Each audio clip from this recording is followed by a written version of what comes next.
Now, when we moved from the first derivative test, which told us everything about a function in terms of where it went up, where it went down, any maxes or mins, and we moved towards something called the second derivative, and that tells us about something called concavity. And so one of the things that you'll see in there is this page where I have kind of a curve that looks like this, right? And I have these emojis there to try and help you understand that there's actually two pieces to this curve. There's one piece, I'm just going to split it in here, where you see this upside downward type of bend, and that's called concave down. And then we see this upward type of bend right here. That's called concave up. So these are intervals that we want to be aware of, mainly because they tell us, again, a little bit more about the function. The key is these things only happen and can only be told or found out using the second derivative. So let's fill in some blanks here, right? If the second derivative is positive, then the function is concave up. If the second derivative is negative, then the function is concave down. And you can see something very similar to what we talked about in the last section dealing with increasing and decreasing.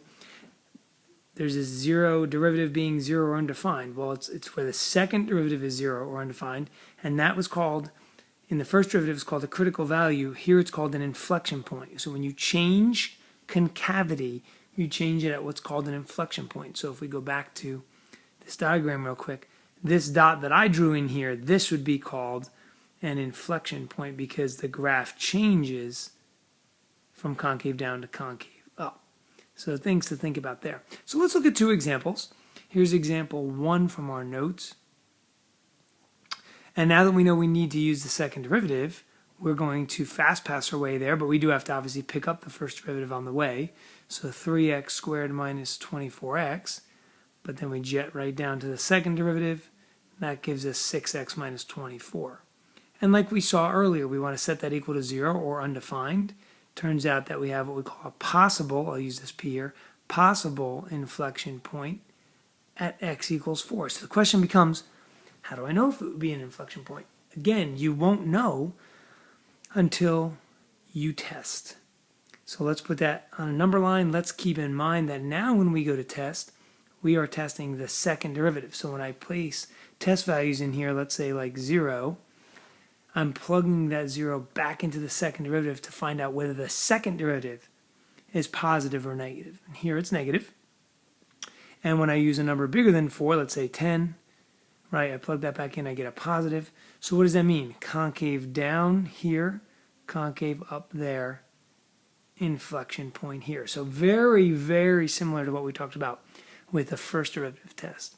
So to sum up, right, is concave up from 4 to infinity, concave down from negative infinity to 4, and there is an inflection point at x equals 4. So let's do one more example. Again, let's get right to the second derivative. So g prime equals, now you notice here this is a little bit of a kind of wackier looking function, so it might be in our best interest to rewrite it first so that it's a little easier to take these derivatives. Let's get to the second one here. 2 minus 2x to the negative 3. Negative exponent's never fun, so maybe we would like to write this a different way, kind of like that. And remember, what's the goal? Try and set this thing equal to 0 or understand where it is undefined, right? So when I set 2 minus 2 over x cubed equal to 0, I could just move this over, do a little multiplying here. So a little algebra going on, right? So 2x cubed equals 2. It looks like x is going to equal 1. So when I get ready to set up my number line here, I'm actually testing, and this happened, we saw this in another example with increasing, decreasing.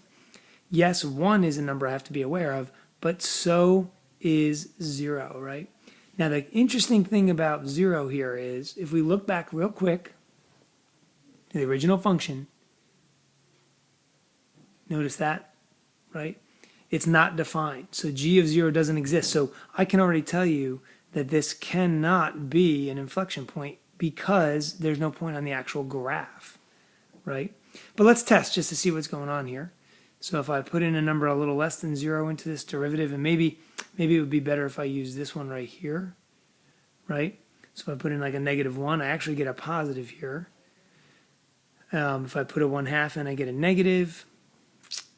And then if I plug like a 10 in, I'm back to positive. So we're concave up, concave down, concave up. The problem is, yes, 1 is an inflection point, but 0 is not. So again, hope this has been helpful, and any questions you have, we can definitely answer when we see each other again.